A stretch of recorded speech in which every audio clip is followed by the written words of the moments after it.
Shalom buat semuanya. Selamat tahun baru 1 Januari dan tahun baru kemarin ya yang merayakan Imlek. Sore yang dikasih Tuhan, udah cukup lama ya, sebulanan lah. Kayaknya lebih kita nggak berjumpa. Selamat malam semuanya. Ya, saya lihat Ibu Audrey lagi dengan sukacita. Ya, selamat malam Bu, Shalom. Nah, ada Ibu Hati dan juga yang lain-lain dan yang belum pernah saya kenal. Selamat datang, salam kenal. Ya, saya harap satu hari kita bisa ketemu sekalipun Anda ada di luar kota. Saya harap satu hari saya juga nyampe di sana. Nah, saudara yang saya kasihi, malam ini saya akan meletakkan satu fondasi untuk setahun ke depan ini, maksudnya selama 2023. Seperti yang saya bilang 2022 Tuhan mulai bicara bahwa 2023 kita perlu mengalami yang namanya unshakable kingdom, kerajaan yang tidak tergoncangkan.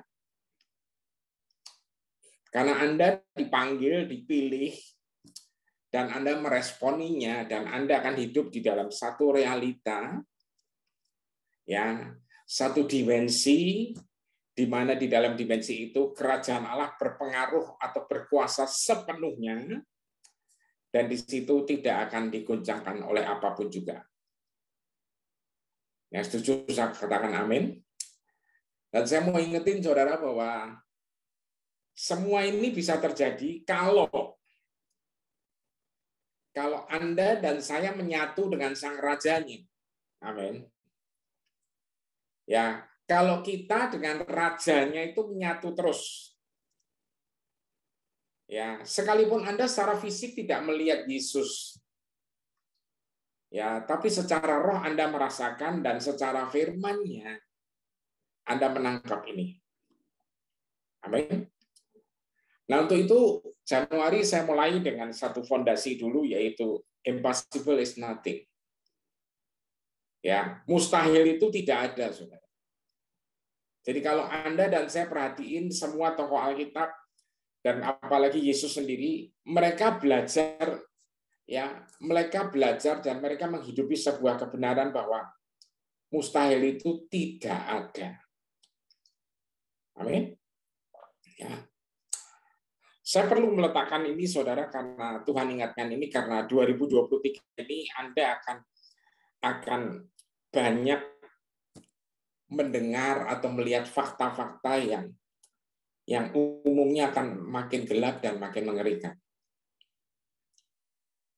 Ya. Hari ini kita tidak akan bahas itu dan tidak akan pernah bahas itu. Kenapa? Karena di luar sudah terlalu banyak. Ya, saya akan berikan dasar-dasar kebenaran firman, bukan sekedar angin surga, tapi satu dasar fondasi di mana itulah Anda dan saya hidup. Amin.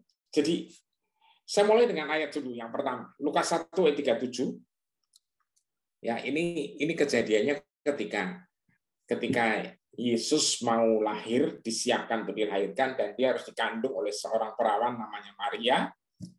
Dan ketika dia diskusi dengan sang malaikat, karena dia bilang, bagaimana mungkin sebab aku belum menikah atau belum punya suami. Punya tunangan, yes, tapi punya suami belum. Ya. Tapi di sini ditulis, sebab bagi Allah tidak ada yang mustahil. Jadi, saudara, di dalam terminologi atau cara berpikirnya Tuhan, mustahil itu tidak ada. Amin. Ya, ini penting untuk Anda dan saya pegang kenceng-kenceng ini. Ya, The Passion nulis, tidak satu pun janji Allah yang tidak disertai kuasa. Coba lihat saudara, tidak satu pun janji Allah yang tidak disertai kuasa. Karena tidak ada yang mustahil bagi Allah. Kalau Anda ingat kitab Yesaya, Anda akan diingati juga ayat yang berkata apa? Bahwa firman-Nya itu akan menjalankan semuanya sampai tuntas. Ya. Dengan kuasanya sendiri. Makanya penting adalah mutlak bahwasanya Anda dan saya itu pegang kencang-kencang firman-Nya. Amin. Ya. Sahabat saya, kalau saya ngobrol selalu dia bilang, kadang-kadang tuh manusia tuh terlalu gampang nyalain. Ya memang sih saudara. Sejak Adam dan Hawa jatuh, begitu Tuhan nanya sama mereka, langsung diomong siapa? Ular. Halo. Jadi kebiasaan nyalain, saudara. Ya, nah dia bilang sama saya, kita nggak boleh punya kebiasaan itu.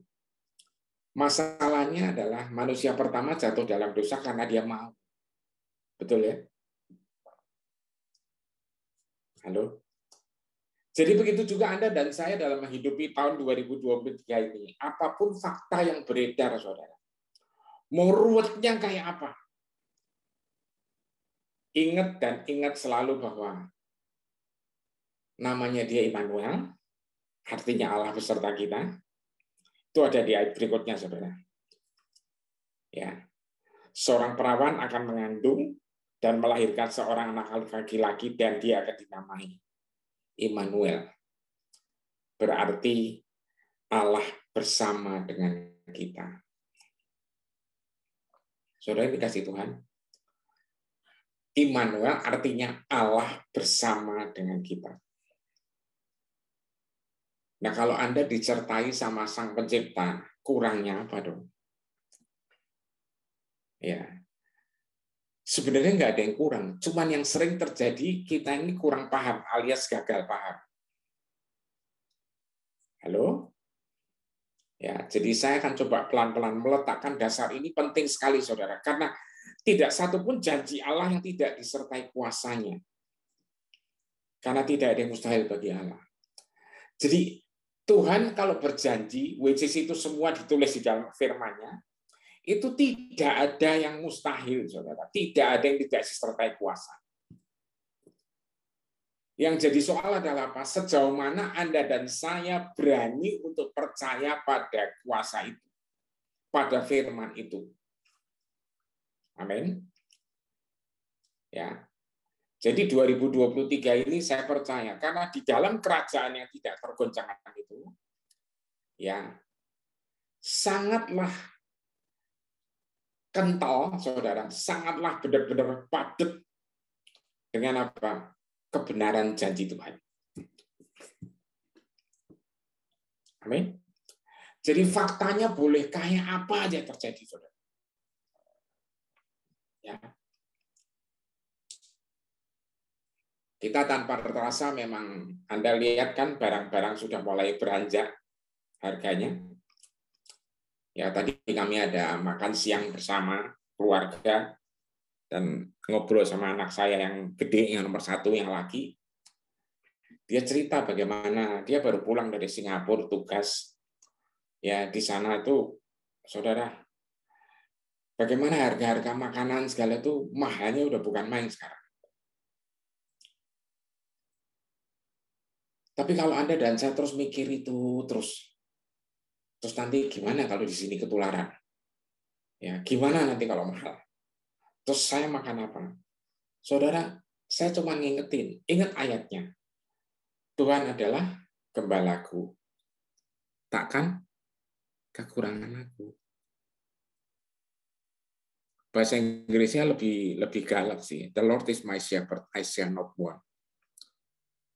Aku udah nggak perlu apa-apa lagi gitu loh. Karena semuanya udah ada. Betul nggak, saudara? Betul kan? Ya.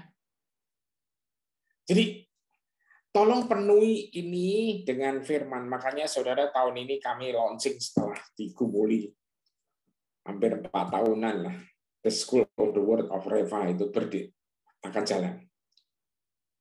Ya. Berapa sesi, Pak? 12 ditambah 1 pre-class. Harus dikasih pre-class soalnya kalau enggak supaya diletakkan dasar-dasarnya. Jadi ingat baik-baik ya. Sebab bagi Allah tidak ada mustahil, sebab semua janji-janji Allah tidak ada satupun yang tidak disertai kuasa,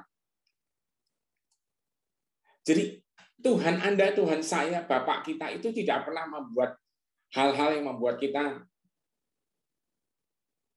jadi kecewa. Halo, masa sih Pak? Iya. Tapi Tuhan janji kok nggak jadi-jadi Pak. Nah justru itu loh saudara, ini perjalanan kita yang harus sama-sama, ayolah, sama-sama kita jalan bareng. Amin. Dia nggak akan ngecewakan Anda, tidak akan bohong. Ya, cuman sekali lagi, jangan pernah nanya caranya Tuhan menjawab Anda atau saya. Karena kalau kita diterangin sekalipun, kita juga nggak ngerti, saudara, betul ya? 5 roti 2 ikan, gimana caranya Tuhan kok bisa melipat gandakan? Ya nggak ada teorinya, saudara. Halo. Air jadi anggur juga nggak ada teorinya, yaitu orang mudeng, ya kan? Itu ada lelucon kan di WhatsApp kan, Jepang punya tokoh kartun namanya Doraemon, ya tapi kita juga punya tokoh Dora mudeng, saudara, ya pada nggak ngerti gitu, saudara. Ya sorry saudara, otak saya ini memang suka iseng, ya kan? Ya dari zaman sekolah saya suka iseng, saudara. Ya, tapi udah bertobat dulu sekolah soalnya paling senang menggangguin guru tanpa gurunya tahu, itu paling senang banget, saudara. Ya kan? Ya, saudara, itu masa lalu, tapi masa lalu yang lucu. Halo. Oke, saudara yang dikasih Tuhan. Nah, sekarang saya mau tunjukin contohnya. Satu kasus, sebuah contoh mujizat Yesus yang berjalan di atas air. Anda semua tahu kenapa dia berjalan di atas air? Karena dia akan menolong muridnya. Itu aja. Karena kasihnya. Tapi Anda lihat, ya, Matius 14, 22 sampai 32, The Passion. Nanti ada versinya sedikit saya ambil dari Markus. Ya, saudara, saya minta kalau baca Alkitab jangan asal liwat, saudara. Coba cari esensinya, pelajari detail. Yesus berjalan di atas air. Segera sesudah orang-orang itu diberi makan, Yesus menyuruh murid-muridnya itu naik ke perahu mereka dan pergi ke seberang danau itu. Sementara ia tinggal di belakang untuk menyuruh orang banyak pulang. Tuh, saudara. Jadi Yesus yang nyuruh murid-muridnya untuk berangkat ke seberang. Kenapa nyuruh? Karena di seberang akan ada hal yang lebih besar lagi. Jadi saudara percaya bahwa Tuhan Anda itu bukan Tuhan yang senangnya mandek atau entar-sok. Tapi juga bukan Tuhan yang senangnya buru-buru. Halo? Ya. Jadi di sini Yesus sendiri yang nyuruh. Ya.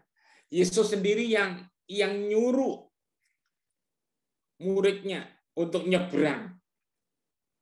Dan dia sendiri akan di situ untuk beresin orang-orang supaya pulang, karena habis itu dia pasti akan doa dengan Bapaknya sendirian. Ini yang namanya soaking.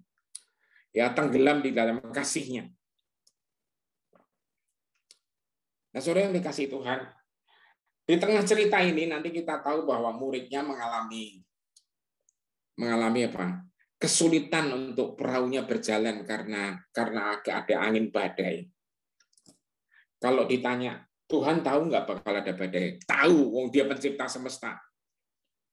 Ya kan? Tapi jangan bilang dia pencipta badai ya. Saudara, saya mau bilang sungguh-sungguh bahwasanya namanya setan, iblis itu selalu ingin mencuri, membunuh, dan membinasakan. Tapi namanya Tuhan selalu fungsinya ingin memberi hidup dan memberi dalam segala kelimpahan. Nah, ketika terjadi badai, dia tahu nggak? Dia tahu banget. Lah kok malah disuruh? Saudara, nggak bisa, karena aturannya main tetap sama. Begitu Anda dipilih, dan Anda respon yes, Anda ikut dia, maka teorinya adalah glory to glory. Dari kemuliaan kepada kemuliaan. Nah, ya, Yesus yang menyuruh murid-muridnya untuk nyebrang. Karena akan ada hal-hal yang lebih besar di sana. 4 ayat 23 berkata, setelah orang banyak itu bubar, Yesus naik ke bukit untuk berdoa. Dan menjelang malam, ia di sana berdoa sendirian bersama Allah. Saudara ingat ya, Yesus sendiri ditanya murid, gimana caranya berdoa? Ini Matius 14. Yesus bilang tentang doa ini Matius 6. Di ayat 6 dia bilang, sendirianlah bersama Bapamu, kunci pintu. Saudara, maksudnya apa? Kalau doa itu sediain waktu untuk dia ngomong, gitu loh. Pak, saya nggak pernah dengar kalau dia ngomong. Saudara, ya kan, kalau Anda dan saya tidak pernah belajar untuk ngerti frekuensinya dia ngomong, ya, itu Anda nggak mudeng, saudara. Tadi Dora mudeng itu. Caranya gimana? Latihan. Karena dia ngomong bukan seperti saya ngomong ini. Dia ngomong itu lewat segala hal, lewat gambar yang Anda lihat. Ya, mungkin nggak Pak, saya lagi nonton TV, tiba-tiba Tuhan bicara. Mungkin. Lewat apa? Suara yang bergelegar. Enggak, saudara. Suasana menggelegar, semuanya kabur dari rumah Anda. Ya, bisa lewat iklan yang Anda tonton. Ya, itu mungkin Anda akan bisa lihat sesuatu gitu loh. Jadi Tuhan bicara sama kita tuh lewat segala hal, saudara. Ya, tentunya dalam sekolah normal ya, saya bilang ini. Ya, nah kalau Anda lagi diem, lebih pas lagi, saudara, karena Anda menyiapkan diri, membuka hati Anda untuk membuat dia ngomong, dan Anda belajar untuk mendengar frekuensinya dia. Nah kalau udah biasa, saudara, ini dimanapun Anda akan tahu dia ngomong. Tujuannya apa sih? Supaya Anda bisa menimbang. Jadi ketika Anda melihat fakta atau menerima fakta yang begini-begini, yang begono-begono, respon Anda akan kebalik. Bukan kebalik, malah terbalik, saudara. Ya, kebalik terbalik tuh kayak kecoa ditendang terbalik itu loh, saudara. Ya kan? Ya, kalau udah cuma gini-gini doang itu bingung gitu. Ya kan? Kagak, saudara. Justru respon Anda akan meresponi, berputar, dan akan terus melihat Yesus. Amin.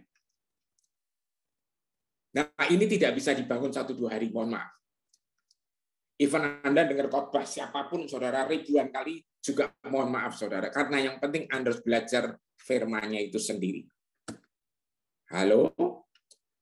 Pak, kalau nggak ada firman itu sering itu jadi obat tidur paling ampuh. Nggak apa-apa. Saya tidak akan marahin. Ya, kalau namanya Anda udah ngantuk, ya nggak usah pasang target. Wah, Bapak ini ngajarinya kok ngawur. Enggak, saudara, saya serius. Kalau memang bisanya waktu itu bisa fokusnya cuma 5 atau 10 ayat, lakukan itu. Ya. Saya baca 1 ayat aja saya nggak ngerti-ngerti, Pak. Misalnya apa? Sebab bagi Allah tidak ada mustahil. Ya nggak apa-apa, berhenti di situ. Dan Anda doa, Tuhan aku pengen. Yang bagimu tidak mustahil itu kayak apa? Nanti Anda akan ngalami. Saya garanti ini. Amin. Ya. Nah, saudara, tetapi murid-murid ayat 24, Matius 14, yang sekarang berada di tengah danau, terjerumus dalam kesulitan.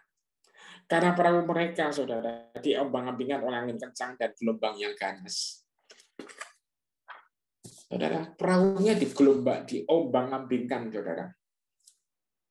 Ingat, Yohanes 10 ayat 10. Langsung ingat. Ini pencuri nih, angin mencuri, membunuh, dan membinasakan. Tapi Yesus pasti datang untuk beri hidup. Dan terbukti, saudara, ya, ayat 25-27, kira-kira pukul 4 pagi Yesus datang kepada mereka dengan berjalan di atas ombak. Loh, saudara, apa enggak kurang keren? Bukan jalan di atas air belaka, loh, saudara, jalan di atas ombak.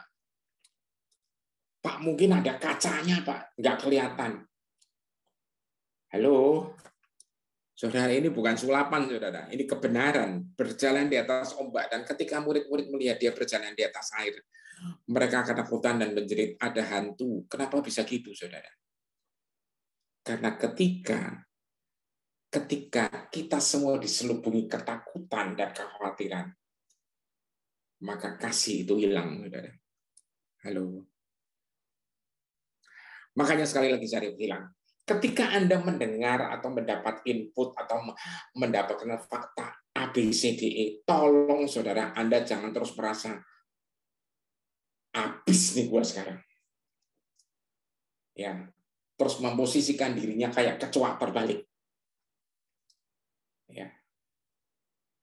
Justru Anda harus memposisikan diri apa? Pasang kuda-kuda. Ya kan? Seperti Efesus 6, pakai semua selengkap senjata Allah. Amin. Ya. Walaupun Pak apa gini loh Pak. Bapak nggak bayangin sih, saudara. Justru makanya malam ini nanti ada yang bersaksi, saudara. Ya. Karena dia juga ketembak kayak ginian, saudara. Terus tiba-tiba bukan dia jadi kecoa terbalik. Malah dia posisinya lebih kuat. Ya, Yesus berkata ayat 27, beranilah dan jangan takut, aku di sini. Saudara, menarik ya, di Markus 6, versi yang sama, kisah yang sama, tapi versinya Markus yang nyatet. Angin ribut melanda perahu murid-murid itu. Dan iya, Yesus dapat melihat betapa kerasnya mereka berjuang mencoba bergerak maju. Saat menjelang pagi, Yesus datang kepada mereka, berjalan di atas permukaan air, dan ia mulai melewati mereka. Saudara yang dikasih Tuhan, kebayang ya, perahu aja dikendalikan atau dikemudikan oleh nelayan yang para murid Yesus itu, ya saudara, sebagian besar nelayan profesional, bukan nelayan kemarin sore. Itu nggak maju-maju, Yesusnya maju dengan tenang, saudara. Ya. Tapi Yesus tetap melihat dari jauh, saudara. Karena apa? Karena kasihnya. Di tengah kegelapan, saudara, dari bukit yang jauh sekali, dia bisa melihat. Jadi saya mau bilang, saudara, dimanapun Anda berada, dia itu melihat Anda. Iya Pak, masalahnya saya nggak lihat dia. Nah itu problemnya selalu bolak-balik. Muternya di situ aja. Nah untuk itu Anda harus penuh dengan firman-Nya, supaya Anda sadar bahwa firman-Nya, Sang Immanuel itu ada bersama saya. Amin. Makanya kami selalu ngeluarin ayat tiap hari satu. Buat apa? Ya kan? Kok renungannya pendek banget, Pak? Supaya Anda belajar, saya pun belajar merenung. Amin. Ya. Dari kejauhan malam, karena kasihnya Yesus bisa melihat Anda. Tapi malah dia jalan di atas air, murid-muridnya malah ketakutan. Ayat 49-50 masih di Markus, ketika mereka semua melihat dia berjalan di atas ombak, mereka mengira bahwa ia adalah hantu sehingga mereka berteriak ketakutan. Tetapi ia segera berkata kepada mereka, janganlah takut, jadilah berani. Ini sungguh aku. Aku adalah aku. I am that I am. Saudara, istilah I am that I am, EY, Asyir EY. Saya nggak bisa jelasin di sini karena ini akan dibahas di School of the Word, saudara. Ini nama yang bukan sembarang nama, saudara. Di dalamnya mengandung otoritas yang sangat luar biasa besar. Amin. Saya balik lagi ke 14, Matius 14 ke Matius ayat 28, Petrus berteriak, Tuhan kalau itu benar-benar Engkau, maka biarlah aku ikut bersamamu di atas air. Ayat 29, Yesus itu, saudara, dia adalah Tuhan, dia adalah Juru Selamat, dia adalah Bapa juga. Dia langsung bilang, datanglah ke sini bersama aku. Jawab Yesus. Jadi Petrus turun ke air dan mulai berjalan ke arah Yesus. Sungguh sayang sih, saudara, yang respon cuma Petrus, padahal harusnya yang lain tuh respon juga. Kebayang ya, kalau sampai yang lain respon, itu semuanya ikut berjalan di atas air. Mungkin di situ tidak sekedar jalan di atas air, itu mungkin mereka akan menari di atas ombak. Halo? Keren banget nih, saudara. Nari di atas ombak, saudara. Ya. Tetapi ayat 30, ketika ia menyadari betapa tingginya ombak itu, Tuh, saudara. Ya, namanya iblis, saudara. Ya sampai kapanpun iblis. Modelnya ya kayak gitu. Jadi Petrusnya udah jalan di atas air, di atas ombak. Ya, akhirnya saudara, ya sekali lagi Petrus sadar betapa tingginya ombak itu, ia menjadi takut dan mulai tenggelam. Tolong aku Tuhan, teriaknya. Oh Tuhan, yang penuh kasih ini menjawab, saudara. Ayat 31, Yesus segera mengulurkan tangannya dan mengangkatnya dan berkata, kecil sekali imanmu. Mengapa kamu biarkan keraguan itu menang? Saudara, Yesus segera mengulurkan tangannya. Yesus nggak ngomong, Petrus, kamu kan nelayan profesional. Aku kan dulu belajarnya main kayu, bukan main air. Gitu aja takut. Enggak, saudara. Dia tetap ulurkan tangan. Dia tahu kita ini bisa lemah. Halo? Sebab itu dia tolong. Amin. Saudara, jangan pernah biarkan keraguan itu menang. 32 dan tepat pada saat mereka berdua naik ke perahu. Lihat saudara, tepat pada saat mereka berdua naik perahu, angin yang mengamuk itu reda. Artinya apa? Ketika Anda dan saya bersama Sang Immanuel ini masuk ke perahu hidup Anda, perahu rumah tangga Anda, perahu bisnis Anda, perahu pekerjaan Anda, perahu semua kesehatan Anda, perahu keluarga Anda, maka angin yang mengamuk itu harus reda. Yang setuju katakan amin.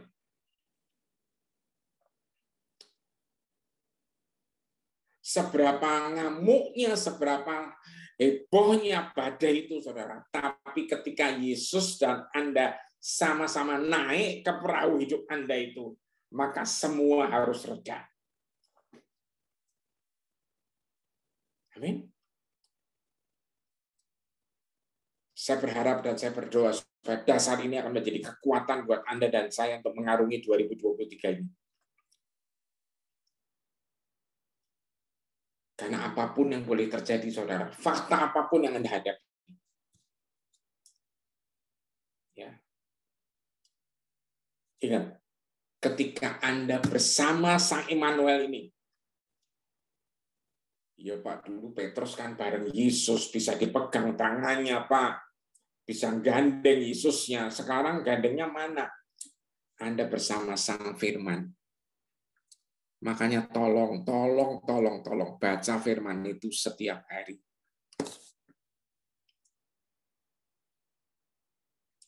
Kadang nggak sempat baca, Pak. Apa yang Anda ingat tentang firman Tuhan, perkatakan itu. Saya cuma ingat Tuhan adalah gembalaku, takkan kekurangan aku. Nyatakan itu. Amin. Ya. Saudara, saya ajak Anda lihat dari Markus 6 ayat 51 sampai 52. Ya. Ya, dari Markus 6 51 dan 52. Ya, lalu ia mendekat naik ke perahu bersama-sama mereka. Ini versinya Markus, dan angin ribut pun menjadi tenang. Seketika itu juga mereka benar-benar takjub dan bingung. Ini ketika rekan kawan mereka gagal menarik pelajaran dari mukjizat 5 roti dan 2 ikan. Dan hati mereka tidak mau belajar. Soalnya dikasih Tuhan. Tadi saya bilang, karena tidak mau belajar, karena kurang paham, karena gagal paham. Mujizat 5 roti 2 ikan itu terjadi bukan di tangan Yesus, tapi Yesus memegang 5 roti 2 ikan, dia bilang kepada Bapa, dia bersyukur, dia berkati itu semua, dan dia serahkan kepada murid, dan dari murid itu, mujizat itu terus mengalir. Tadi crowd yang disuruh pulang sama Tuhan itu adalah crowd 5.000 pria dan keluarganya yang disuruh pulang setelah dapat makanan kenyang. Itu crowd yang waktu itu Tuhan suruh. Ya. Saya percaya ada sisa 12 bakul. Iya, karena muridnya 12, karena tercatat di Alkitab menurut sejarah kurang lebih begitu. Ya kan, jadi roti 12 bakul siapa yang bawa pulang? Ya keluarganya murid-murid, saudara. Ya, keluarganya aja 12, kalau yang dapatnya sisa cuma 10 pasti ribut, gegeran. Ya kan. Tapi Tuhan siapin semuanya more than enough, lebih dari cukup. I shall not want, saudara. Dan ketika itu terjadi, saudara, mereka masih gagal paham. Dan saya tadi bilang, saudara, kita mau lihat buktinya bahwa apa yang terjadi di depan sih, di seberang. Kok sampai Yesus juga ngeyel, harus nyebrang saat itu juga. Sejak Anda lihat Matius 14, sorry saudara, kita loncat-loncat ya. Ya, Anda mau ayatnya, tolong teks saja sekarang. Nanti Anda akan dikirim ayatnya lengkap, ini PDF-nya. Ya, dari TSI 3 berkata Yesus menyembuhkan orang sakit sesudah tiba di seberang danau. Ini persis setelah dia nyampe danau seberangnya. Kami turun di pantai Genesaret. 35 ketika orang-orang di situ mengenali bahwa dia itu Yesus. Mereka pergi ke seluruh daerah sekitar untuk memberitakan bahwa Yesus sudah kembali. Perhatiin, saudara. Ya, Yesus sudah kembali. Lalu semua orang sakit dibawa kepadanya. Semua orang sakit satu baik-baik. Dan mereka memohon, saudara, mereka memohon kepada Yesus supaya diizinkan untuk menyentuh rumbai jubahnya saja. Apa sih? Untuk memegang janjinya. Karena di ujung-ujung rumbai jubah itu ada janji-janji Tuhan. Ya. Dan semua orang yang menyentuh salah satu rumbainya itu menjadi sembuh. Halo. Dan semua orang yang menyentuh rumbainya. Kalau Anda lihat ini, zamannya Yesus masih menginjil, melayani di jalanan, saudara. Semua orang yang menjamah jadi sembuh. Ini gara-gara satu wanita yang pendarahan 12 tahun yang dengan imannya, saudara, dia nekat, dia menjamah dan sedia sembuh, saudara. Kebenaran ini menjadi satu hal yang dilipat gandakan, saudara. Tapi kalau Anda lihat baik-baik, Yohanes 14:12 berkata apa? Yesus bilang, kalau engkau percaya padaku, maka engkau akan melakukan apa yang aku lakukan, bahkan lebih besar. Yesusnya, ya murid-murid, maksudnya Yesus orang-orang menjamah jubahnya, rumbai jubahnya. Tapi begitu muridnya Petrus, bayangannya nyembuhin orang, saudara, apa enggak lebih luar biasa? Apakah Yesusnya terus merasa, aduh, ya kan, aku kalah hebat, nggak boleh itu. Ya kan? Enggak, saudara. Dia itu Tuhan. Di atas segala Tuhan. Dia adalah Bapa yang penuh kasih. Dia tidak akan pernah merasa tersaingi. Jadi dia juga tidak bisa dibanding-bandingkan. Betul ya? Halo? Muridnya lagi yang nggak ketemu Yesus langsung. Siapa Pak? Paulus. Sapu tangannya nyembuhin orang. Wah, kalau gitu saya harus nyari sapu tangannya Paulus, Pak. Enggak, saudara. Ya, saya juga tidak menjual sapu tangan mereknya Paulus. Enggak, saudara. Bukan itu idenya. Tapi idenya apa? Anda percaya pada kebenaran. Amin. Nah, saudara, tadi saya janji. Janji apa? Ya, karena ada yang bersaksi. Ya, ini agak dadakan, saudara, karena yang mengalaminya juga mengalaminya secara tiba-tiba Desember lalu, ya kan, dalam kondisi hidup yang luar biasa, ngadepin gelombang-gelombang, ya, dia tiba-tiba ngalamin, ya kan, kayak dibom, saudara. Tapi dia bukan mengalami bom yang bombing suicide itu bukan, saudara. Dia ketemu fakta yang mengagetkan. Dan setelah dia cerita kesaksian, saya bilang, 1 hari kamu kesaksian ya? Ya Pak, katanya. Dan tiba-tiba Tuhan ingatkan, Senin ini dia harus bersaksi. Dan dia adalah anak rohani saya, saudara, orangnya tinggal di Surabaya, namanya Yuliana H. Itu. Silakan Yul. Shalom. Terima kasih Pak buat kesempatannya. Saya Yuliana. Saya udah kenal Bapak cukup lama ya, nggak tahu berapa tahun tepatnya. Iya, ini kesaksian saya Desember kemarin, pas tanggal 25 kan kita merayakan Natal ya. Saya masih pelayanan hari itu 3 kali pelayanan dari pagi sampai jam 9 malam. Saya singer, saya nyanyi. Terus waktu hari itu memang tanggal 25 itu belakang punggung saya ini udah sakit yang sebelah kanan. Terus di perut tuh kayak nggak enak gitu loh. Saya minum obat ma, terus enakan, terus saya berdoa, Tuhan, mau pelayanan, Tuhan aku percaya, Tuhan mampukan dan sebagainya seperti itu.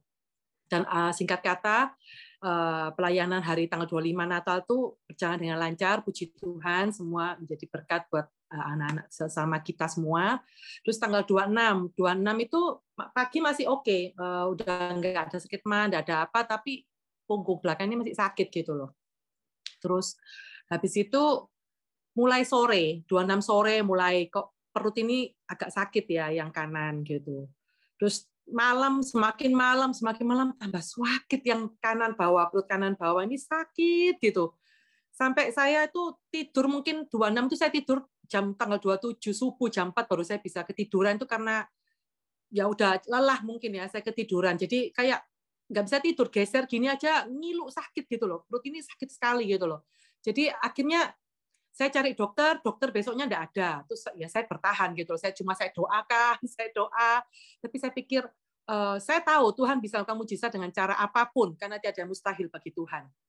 Nah, tapi saya juga tahu bahwa dokter juga adalah wakil Tuhan di bumi yang untuk mengobati kita dan sebagainya. Tuhan bisa bikin mujizat dengan cara macam-macam lah. Terus saya pikir saya juga bukan mau mencobai Tuhan, tapi kalau sudah kayak gini, saya tak ke dokter. Terus besoknya dokternya praktek. Saya ke dokter itu udah sakitnya itu ya apa ya, waduh wes, saya pikir ini kayaknya usus buntu sih ini, karena kanan kan, di kanan tuh saya ingat kalau usus buntu pecah itu bahaya gitu loh, bisa infeksi semua organ tubuh yang lainnya, bahaya buat nyawa kan sampai dia pecah. Jadi saya ke dokter, waktu saya ke dokter itu saya masih kuat sih, ya, soalnya saya termasuk orang yang kuat untuk tahan sakit gitu loh. Nah, habis itu saya ke dokter periksa, begitu ditekan sama dokter saya langsung wah, dok sakit sekali, saya bilang gitu. Dokter bilang, wah kayaknya kamu usus buntu, udah ngamar aja deh CT scan. Saya bilang, oh sekarang ya dok? Iya, ngamar CT scan. Ya udah, saya bilang, terus di PCR, hasil PCR keluar negatif. Setelah keluar hasilnya baru kita bisa ngamar gitu. Kita ngamar, habis itu ngamar di CT scan harusnya malam itu juga, tapi dokter yang dipilih sama dokter internisnya lagi tidak bertugas. Jadi dia bilang, udah diganti besok pagi. Puasa lagi besok pagi. CT scan-nya besok pagi pakai kontras, dokter ngomong kayak gitu. Nah, akhirnya besok pagi, terus saya dibawa ini, selama itu saya doa sama Tuhan, saya percaya Tuhan, wis tidak ada yang berbahaya, apa semua kayak biasanya lah. Terus kadang saya sering kalau sudah nggak bisa minta apa gitu, kadang mau minta apa ya sama Tuhan tuh, saya cuma nyanyi, cuma nyembah gitu kan. Saya percaya bahwa Tuhan itu bertata di atas pujian dan penyembahan daripada anaknya gitu loh. Nah, habis itu waktu mau CT scan saya juga doa, Tuhan harus percaya tidak ada yang berbahaya. Ternyata hasil CT scan itu memang benar ada usus buntu. Waktu hasil CT scan itu, hasil usus buntu, terus dokter telepon, Yuliana, kamu harus ini loh, operasi ya. Itu benar memang usus buntu gitu. Hasilnya sudah jelas kata gitu. Terus suster sudah mempersiapkan operasi dan sebagainya. Kamu puasa, enggak boleh makan, enggak boleh minum. Terus saya bilang, "Dok, tapi saya kok pingin endoskopi kolonoskopi ya. Endoskopi kolonoskopi dulu boleh enggak?" Gitu ya. Jadi kamu mau tunda? Iya sih dok, kayaknya tunda sehari nggak apa-apa lah dok. Maksudnya bisa lah, saya kepingin kolonoskopi endoskopi supaya lebih jelas, saya bilang gitu. Ya udah dokternya oke, ya sudah kamu kolonoskopi endoskopi. Nah singkat kata, oh ya sebelum itu dokter cerita, kamu tahu nggak di malam waktu kamu masuk ngamar tuh ada gadis umur 17 tahun, dia usus buntunya sampai pecah, telat, hampir nggak ada orangnya, sampai saya harus belai perutnya tuh dari tengah untuk bersihkan semua organ tubuhnya. Kayak gitu karena sudah tersebar semua nanahnya itu kemana-mana kayak gitu. Saya bilang, oh ya dok, enggak kok saya percaya saya gitu.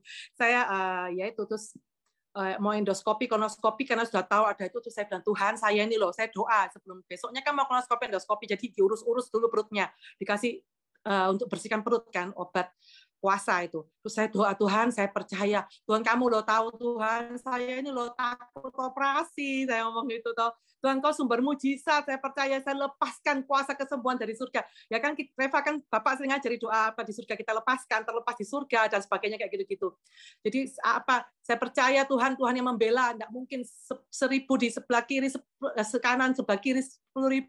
Pokoknya apa firman yang saya ingat, saya ucapkan semua sambil saya terus nyanyi, percaya, iman saya percaya, saya bilang kau Tuhan beserta. Tapi kalaupun nanti saya harus operasi, saya juga percaya pasti Tuhan punya cara buat mujizat apapun itu pasti yang terbaik dari Tuhan. Pokoknya saya sangat percaya Tuhan pasti beserta saya, tidak biarkan saya sendirian dan sebagainya. Pokoknya semua saya ucapkan sambil saya nyembah, saya nyanyi, saya nyembah dalam hati. Karena kan ada anak-anak, ada suami, saya nggak mungkin keluar-keluar teriak-teriak kan. Jadi dalam hati itu saya bicara sama Bapak sendiri gitu loh. Yaitu terus singkat kata saya di kolonoskopi, endoskopi, waktu kita ditidurkan, waktu saya sadar suami saya bilang, ngawur kon.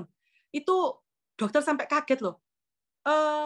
Usus buntumu itu bisa bersih. Usus buntumu itu bersih, hilang, dibilang kayak gitu. Hilang sama sekali. Dokter sampai bingung. Bahkan biasanya kalau habis usus buntu ada masih kayak radangnya kah, bengkaknya, bekasnya atau bekas nananya. Punyamu tuh seakan-akan enggak pernah terjadi apapun, sangat mulus dia bilang. Dokter bilang itu karena didorong antibiotik ya. Saya bilang enggak. Saya langsung bilang enggak. Jadi antara teler sama enggak teler saya bilang enggak.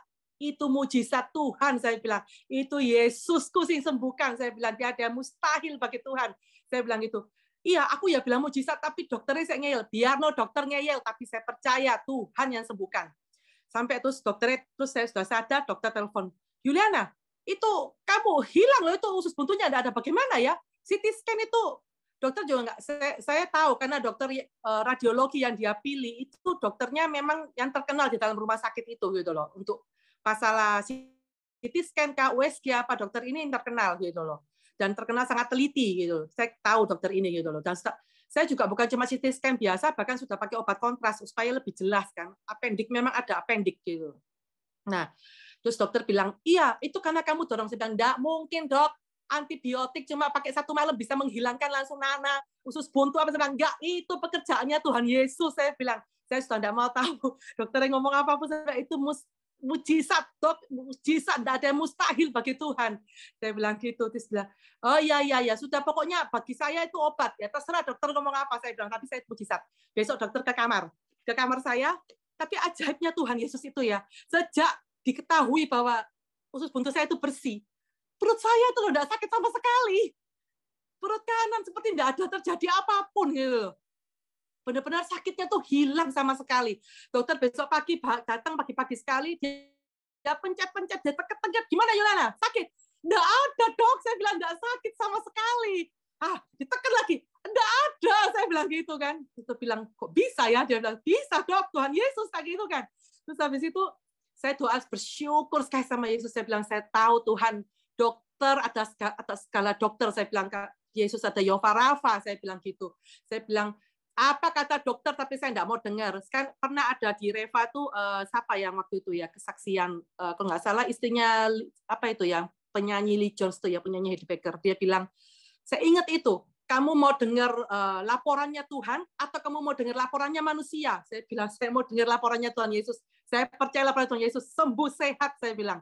Habis itu dokternya ambil sus, hasilnya dilihatin, hasil CT scan sama hasil endoskopi kolonoskopi. Saya kan biasa ngantar orang sakit ya, saya tahu, saya lihat memang di CT scan tuh ditunjuk, kamu lihat ini jelas-jelas usus buntu harus dioperasi, dia bilang gitu.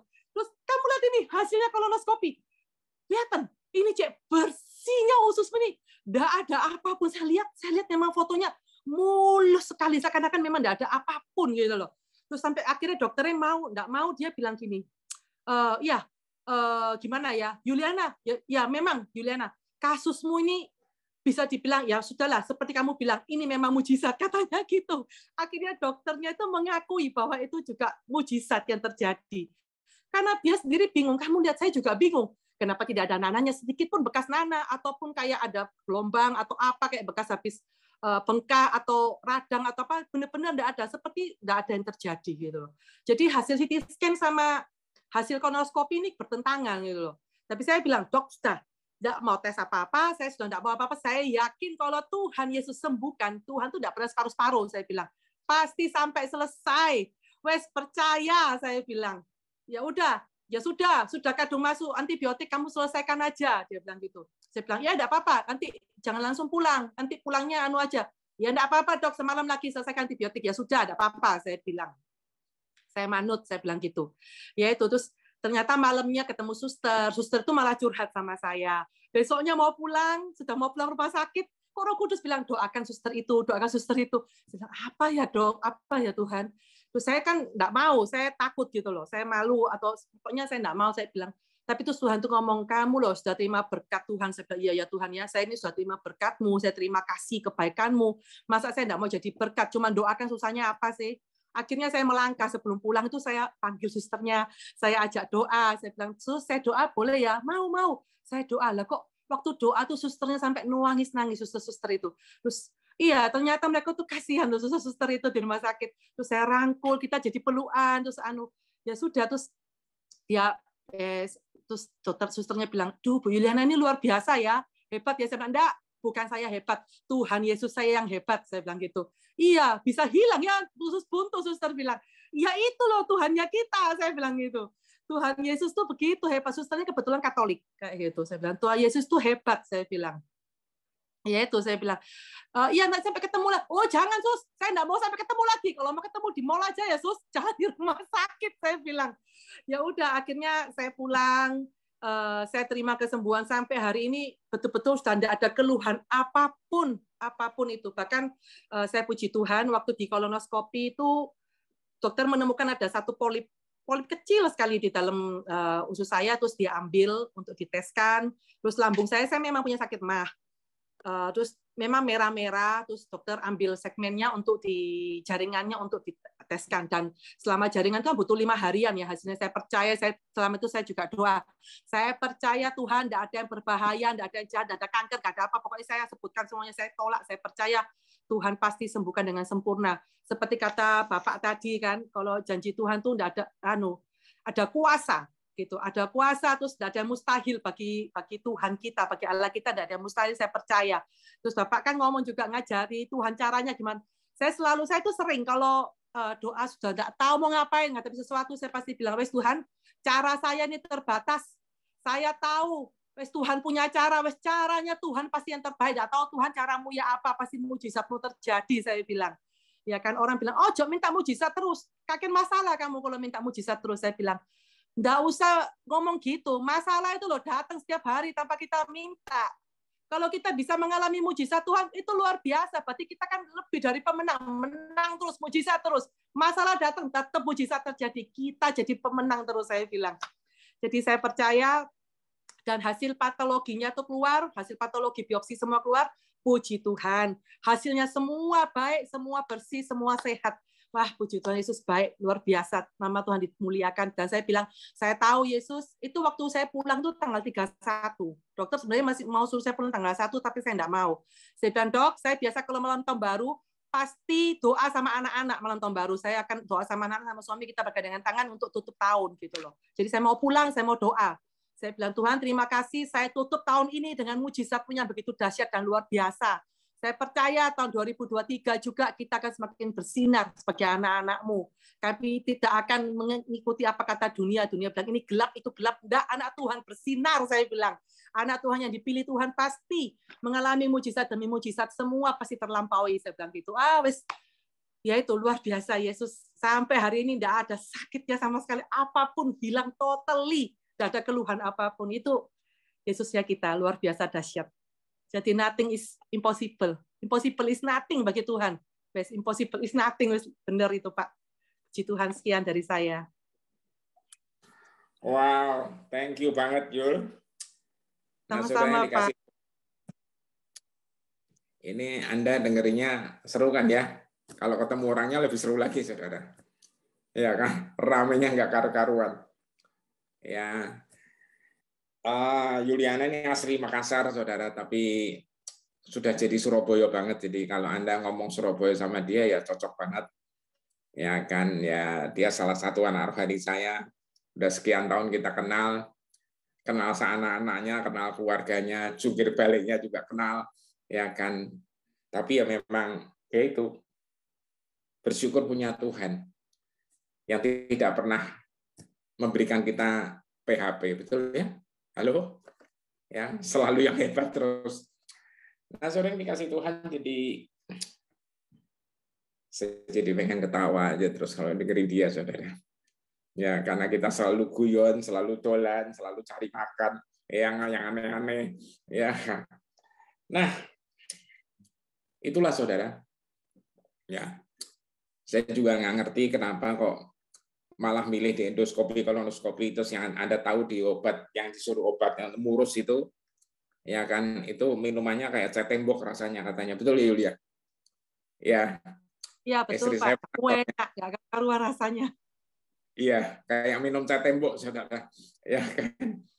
Nah, Rasanya saya akan ajak Anda lihat ayat yang selalu kita baca, tapi ini Tuhan ingatkan ini, Efesus 3, 16, 17.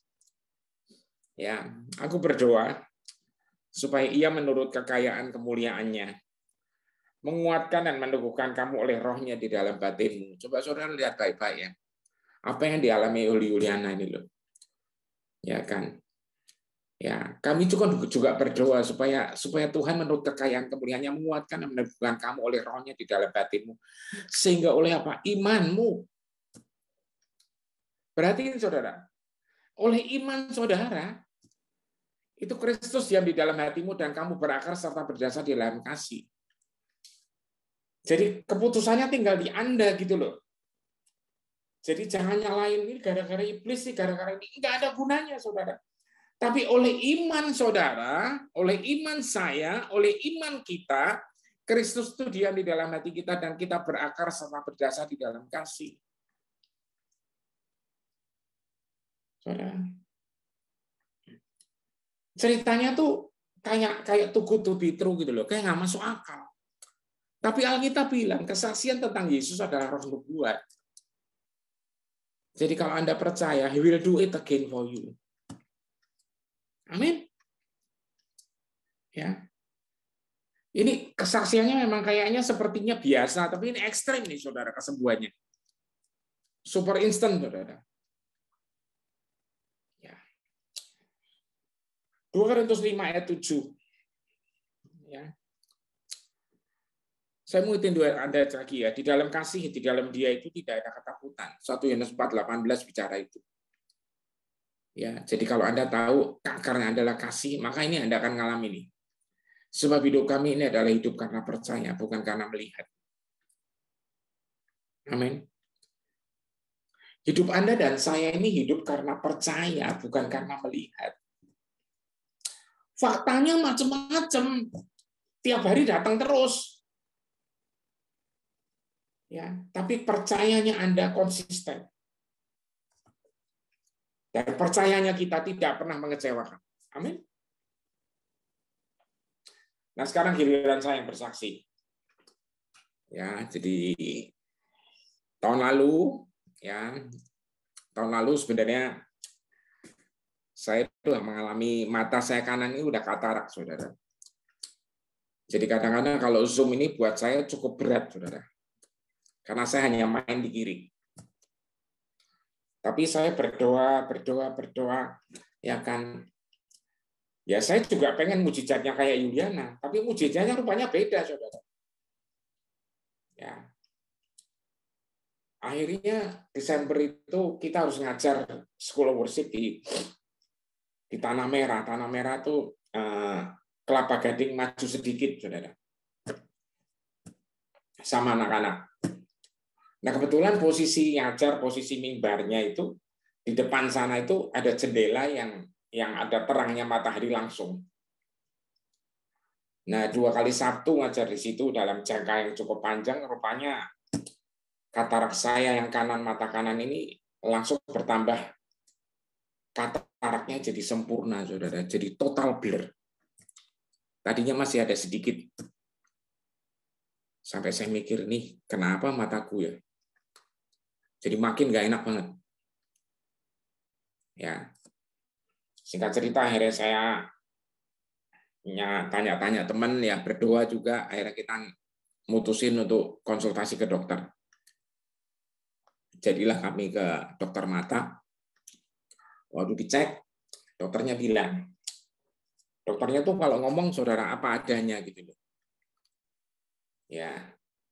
Jadi yang kanan saya tuh grade kataraknya 5, saudara. Yang kiri 1. Dokternya bingung, kok bedanya jauh sekali, nggak balance ya. Terus dia nanya, apa pernah kena benturan? Nah, saya baru ingat waktu kecil SD saya pernah jatuh, saudara. Pernah gegar otak. Jadi rupanya itu akibat itu benturan keras itu menyebabkan gangguan di mata kanan saya. Tanpa sadar bahwa itu karena itu. Oke, tapi karena itu blur, cuman kalau dilihat gini itu cuman lihat bayangannya, saudara. Akhirnya dokternya bilang, Pak, Bapak harus diperiksa USG mata, sarafnya. Soalnya kalau saraf matanya Bapak nggak bagus, ini artinya mata Bapak udah buta ini yang kanan. Ya kalau sarafnya nanti nggak bagus, ya buta terus, Pak. Ya udah, kalau udah buta, buta lah, gitu loh. Ya, nggak usah pikir kemana-mana. Ya kan. Lah saya diomongin gitu ya, namanya manusia kan, madep, saudara. Ini kalau ngomong enak banget ya. Kan kalau buta ya buta lah gitu loh. Ya. Tapi saya ingat, istri saya selalu ngingetin, itu fakta yang memang dokter harus menyatakan. Betul kan Yulia? Tadi Yuliana juga ngomong itu ya. Ya. Iya, Nah, Pak. tapi kebenarannya adalah hidup kita karena percaya. Ya udah, saya habis itu dicek, ditetesin matanya, terus periksa USG. Puji Tuhan, saudara. Saraf matanya oke. Jadi akhirnya ditentuin berapa atau waktu, pilih hari apa, telepon, ya untuk operasi. Nggak usah takut karena cuma 7 menit. Ya, memang persiapannya harus tetesin ini, tetesin itu, tetesin itu. Ya kan. Ya, tibalah harinya. Ya, saya dioperasi itu 13 Januari, saudara. Hari Jumat. Makanya kenapa revanya yang tadinya minggu lalu itu start, rencananya saya undur hari ini. Kenapa? Karena tunggu mata saya enak, saudara. Ya. Nah, jadi setelah itu, ya kan, udah siap dioperasi, terus waktu ditetesin udah begitu masuk, ya kan, tim perawatnya ada satu bilang, Pak, nggak usah takut ya, nanti kita doa dulu.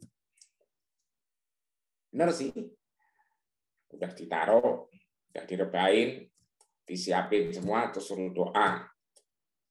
Terus sudah siap semua, mata kiri ditutup, mata kanan diganjelin supaya nggak tahu pakai apa. Mulai itu dokternya datang, terus dokter lihat, oke siap ya. Terus mulai ditetesin obat dingin gitu. Memang cepat sih saudara, ya cuma 7 menit. Tapi pulang dari situ saudara, ya memang udah enak, matanya lebih terang itu.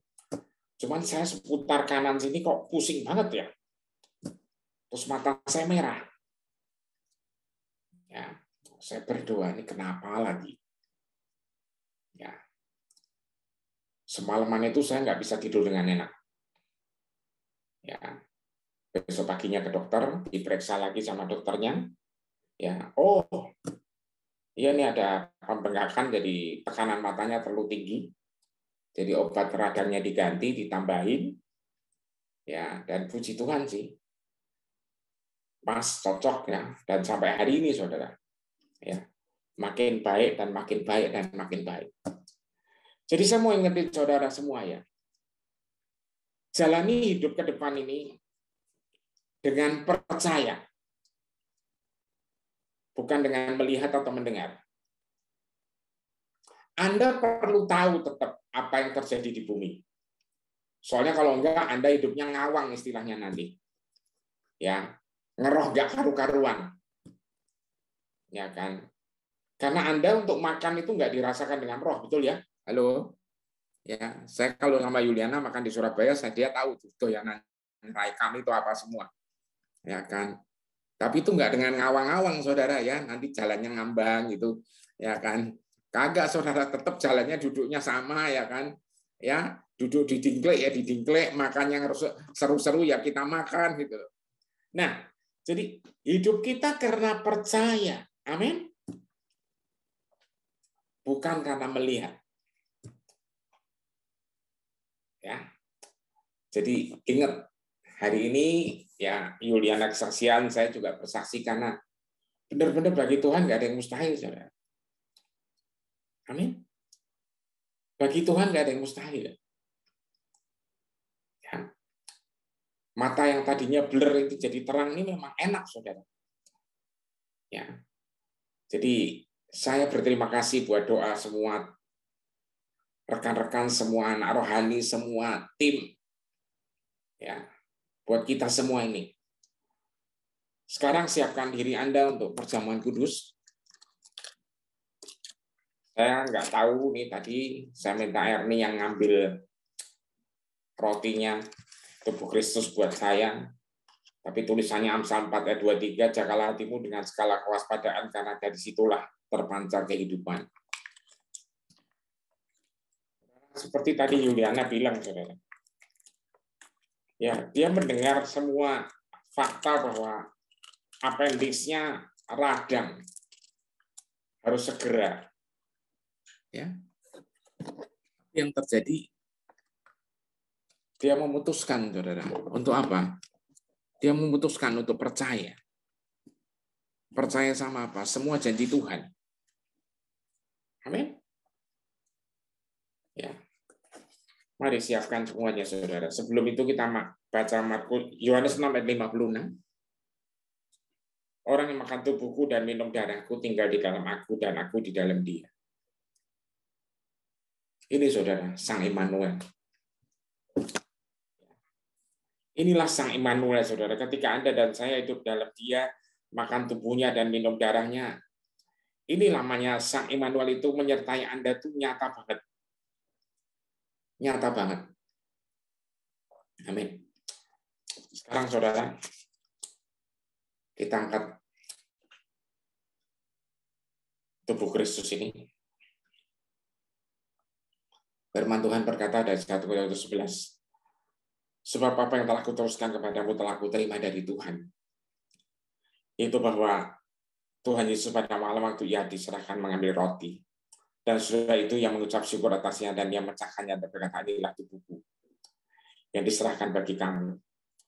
Perbuatan ini menjadi peringatan akan aku.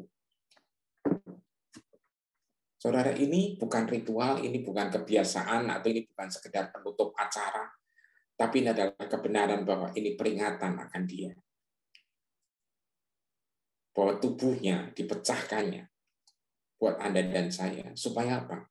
Supaya barang siapa makan tubuhnya dan minum darahnya, itu menyatu dengan dia. Immanuel.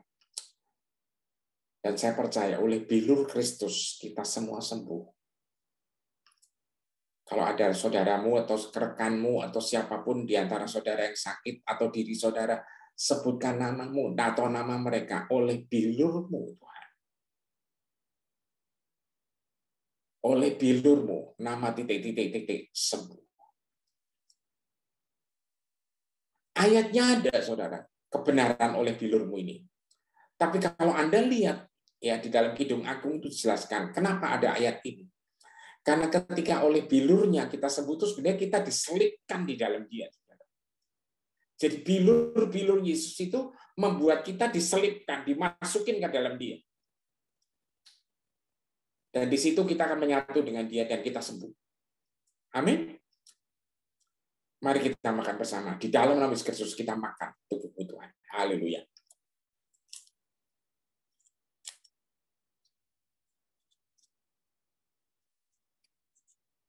Kasih Tuhan.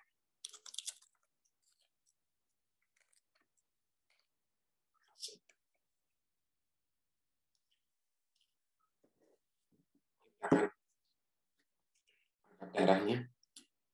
Demikian juga ia mengambil cawan sudah makan lalu berkata, cawan ini adalah perjanjian baru yang dimeteraikan oleh darahku. Perbuatlah ini setiap kali kamu meminumnya, menjadi peringatan akan aku.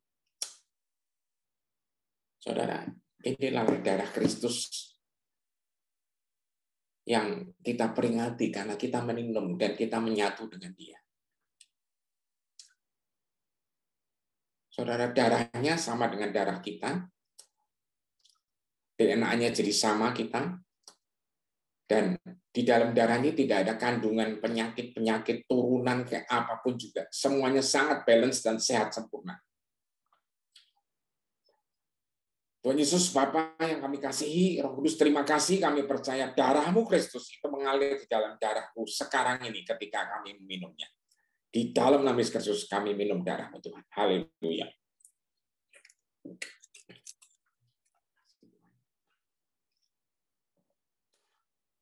Makasih Bapak. Makasih Tuhan Yesus, terima kasih Bapak. Makasih Roh Kudus. Kami tidak perlu takut lagi Tuhan. Karena Engkau menyembuhkan kami sempurna, Engkau menyertai kami juga sempurna.